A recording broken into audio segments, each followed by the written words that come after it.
햇빛 되게 하소서. 안녕하세요. 오늘도 좋은 날입니다. 이정님이에요. 메리 크리스마스. 성탄의 축복이 강같이 흘러 희망과 사랑과 기쁨이 넘치는 복된 성탄절 되시기를 바랍니다.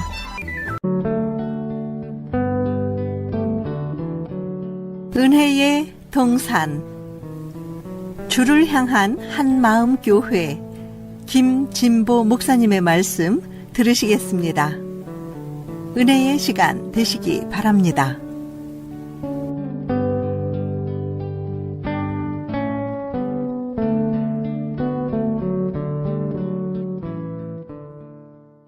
오늘 하나님께서 주신 말씀은 마태복음 2장 1절부터 12절까지의 말씀으로 메시아 탄생을 믿음으로 달려온 동방박사라는 말씀을 통해서 함께 은혜를 나눴으면 합니다. 예수님의 십자가 사건은 하나님께서 세상을 얼마나 사랑하셨는가를 보여주는, 동시에 세상이 하나님을 얼마나 증오하고 있는가를 보여주고 있는 것입니다. 예수님의 탄생 또한 예수님의 십자가 사건에서 드러났던 사실을 그대로 보여주고 있습니다. 예수님의 탄생은 이미 많은 선지자들에 의해서 지속적으로 예고되어 왔습니다. 그러나 예수님의 탄생은 매우 초라하기 그지없었습니다. 심지어 왕은 종교 지도자들과 합세하여 세상을 구원하러 오신 왕을 죽이려는 살해 음모를 꾸민 것입니다. 마태복음 2장 4절에서 6절까지의 말씀을 보면 왕이 모든 대제사장들과 백성의 서기관들을 모아 그리스도가 어디서 나겠느냐 물으니 이르되 유대 베들레헴이오니 이는 선지자로 이렇게 기록된 바 또 유대 땅 베들레헴아 너는 유대 고을 중에서 가장 적지 아니하도다.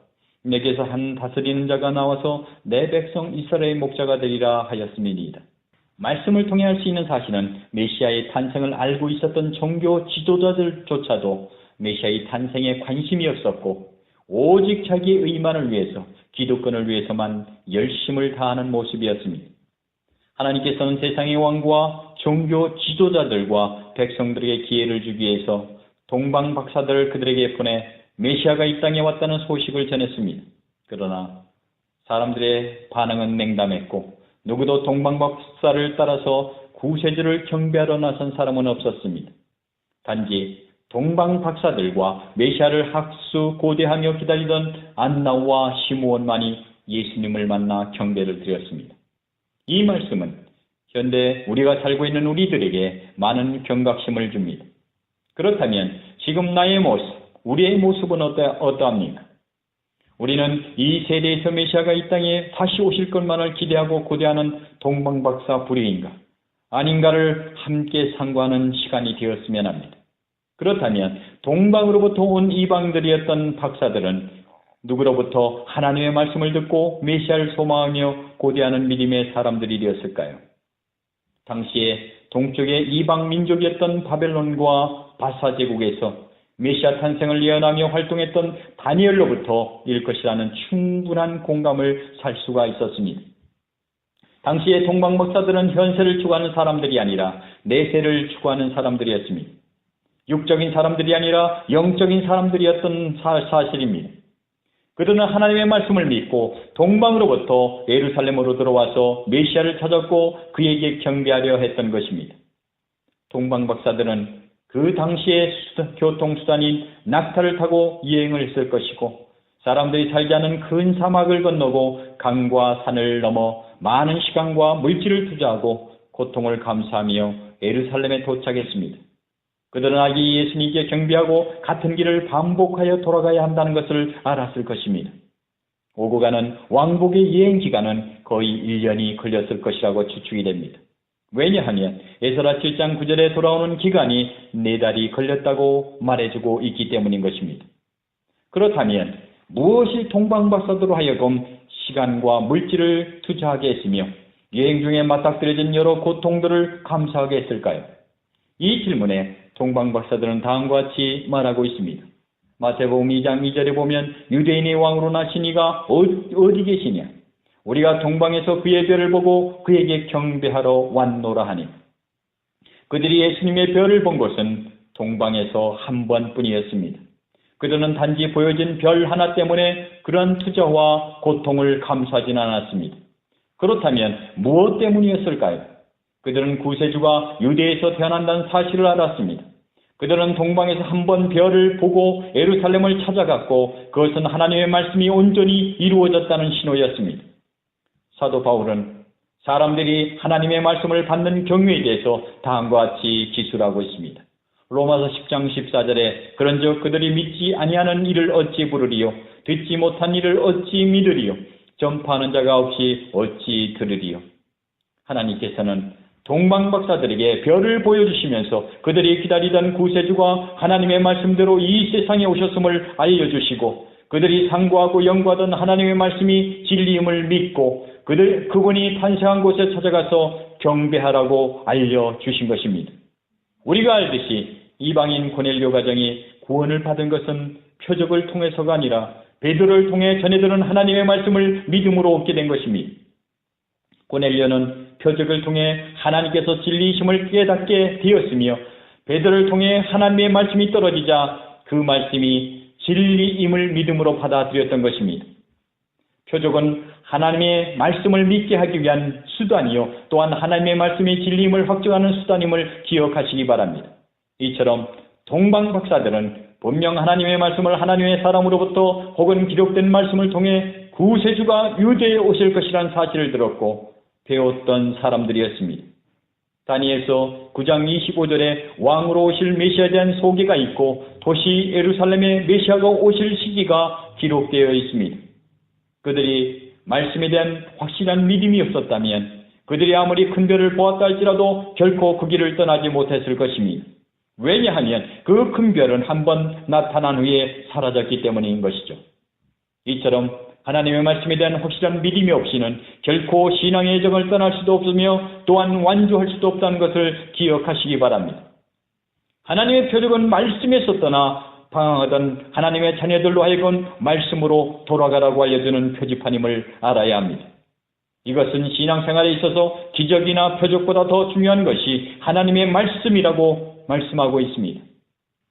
동방박사들에게 보여진 별들을 포함해서 성경 전체를 통해 하나님께서 보이신 모든 표적들은 보여지고 사라지는 것이었습니다. 죽음에서 살아난 사람은 다시 죽었고 잔잔케 되었던 파도는 다시 풍랑을 일으켰습니다. 갈라졌던 홍해는 다시 합해졌음을 보여주었습니다. 로마서 8장 24절에서 25절의 말씀을 보면 우리가 소망으로 구원을 얻었음에 보이는 소망이 아니니 보는 것을 누가 바라리요 만일 우리가 보지 못하는 것을 바라면 참음으로 기다릴지니라. 고린도후서 4장 18절에 보이는 것은 잠깐이요 보이지 않는 것은 영원함이라고 했습니다. 이처럼 동방박사들에게 나타난 별은 하나님의 말씀처럼 완전하지도 않았지만 하나님의 말씀이 완전하고 틀림없는 진리임을 증거하고 있는 것입니다. 그렇다면 하나님 말씀에 기초하여 여행을 떠났던 동방박사들은 왜 예수님을 예루살렘에서 찾았을까요? 예수님이 탄생한 곳은 예루살렘이 아니라 베들레헴이었습니다. 이 사실을 통해 동방박사들이 말씀을 전적으로 의지했는가를 알 수 있는 것입니다. 앞에서 언급했지만 다니엘서를 통해서는 베들레헴은 언급을 하지도 않았고 미가서를 통해서 언급했지만 그들은 미가서를 알지도 못하고 다니엘서만 알고 있었음을 알 수가 있습니다. 그들이 예루살렘에 도착했을 때 유대 종교 지도자들에 의해서 미가서의 말씀을 듣고 다시 베들레헴으로 출발합니다. 우리는 여기서 놀라운 사실을 발견하게 됩니다. 동방박사들이 하나님의 말씀이 부족했다 할지라도 하나님의 말씀을 믿고 순종할 때 새로운 말씀을 주시고 힘을 얻게 하시며 신앙생활의 기반이 되게 한다는 것입니다. 여러분은 하나님의 말씀이 살아있다는 것을 믿습니까? 필요할 때 채워주시는 하나님의 말씀이 우리의 꿀보다 더 달게 되는 이유가 여기 있는 것입니다. 말씀 자체가 꿀보다 더 달다는 의미보다는 내가 절망 가운데 낙담하고 있을 때 희망을 주는 생명 같은 하나님의 말씀이 더 꿀보다 더 달게 느껴지는 것입니다. 우리가 할 수 있는 일은 지금 우리 앞에 기록된 성경을 하나님의 말씀 그대로 순종하는 것입니다. 의심할 필요가 없습니다. 혹 부족한 부분을 믿고 순종하였더라도 이후에 성령 하나님께서 반드시 그 부족한 부분을 채워 안전하게 하실 것이기 때문입니다. 이렇듯 하나님의 말씀은 동방박사들을 팔레스티니로 예루살렘으로 베들레헴으로 그리고 예수님께서 탄생한 장소로 인도하셨습니다. 성경은 하나님 말씀을 믿고 순종하는 사람들을 항상 구세주가 되시는 예수 그리스도께로 인도한다는 것을 기억하시기 바랍니다. 동방 박사들은 별을 따라 여행하지 않았고 하나님 말씀에 기초하여 여행길에 올랐던 것입니다.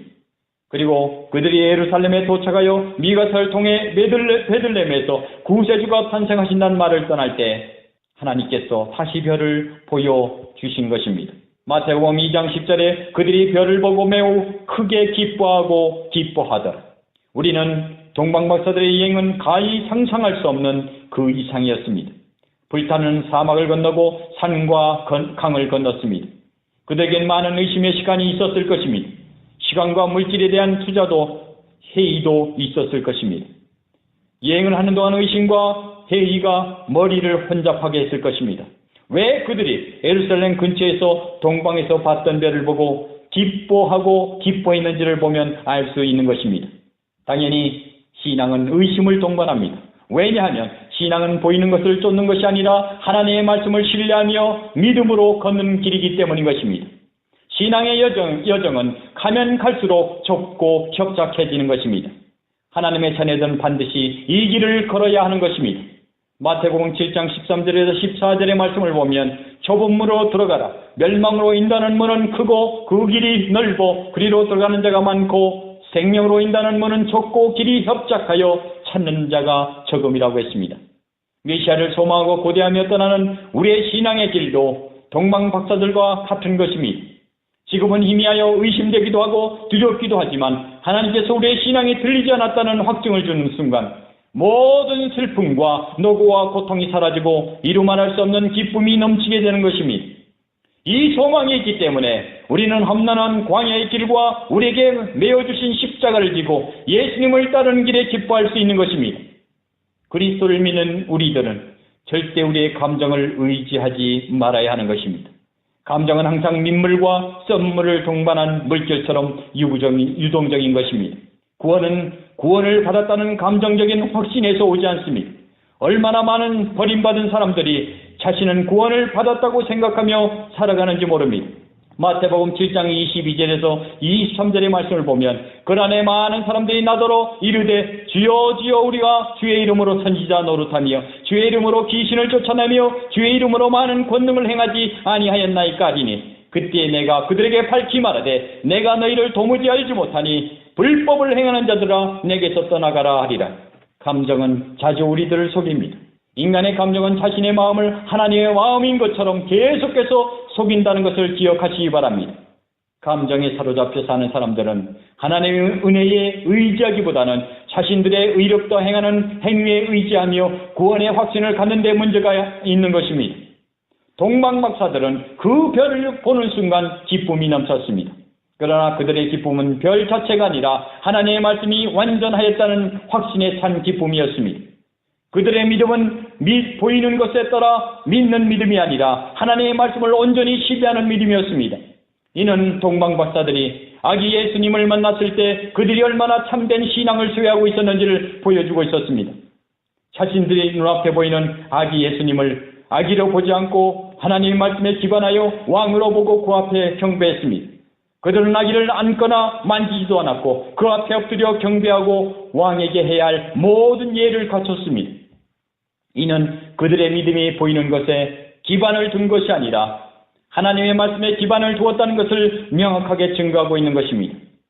참된 믿음을 가진 동방박사들은 결국 그들이 소망하고 고대하던 메시아를 만났던 것입니다. 그러나 하나님의 성김에 예를 다하고 하나님을 경배한다고 주장하던 종교 지도자들과 수많은 사람들은 메시아를 만나지 못했습니다. 왜냐하면 보이는 종교적인 일에 기반을 두었기 때문입니다. 사랑하는 여러분, 신앙은 휘황찬란하게 보이는 것에 따라 사는 것이 아니라는 것을 명심하시기 바랍니다. 해가 닿을수록 이곳저곳에서 하나님의 말씀을 왜곡하며 예수의 이름으로 기적과 표적을 행하고 있습니다. 우리를 위해 이 땅에 오신 예수님의 뜻이 무엇입니까? 요한복음 6장 38절에서 39절의 말씀에 내가 하늘에서 내려온 것은 내 뜻을 행하려 함이 아니요 나를 보내신 이의 뜻을 행하려 함이라. 나를 보내신 이의 뜻은 내게 주신 자 중에 내가 하나도 잃어버리지 아니하고 마지막 날에 다시 살리는 이것이라고 했습니다. 사랑하는 여러분, 우리도 예수님의 뜻을 이어받아서 보이는 것에 미혹되지 말고 오직 하나님의 말씀을 신뢰하며 순종함으로 예수님이 이 땅에 오신 그 뜻대로 살아가는 참 신앙이 되기를 주님의 이름으로 축원합니다.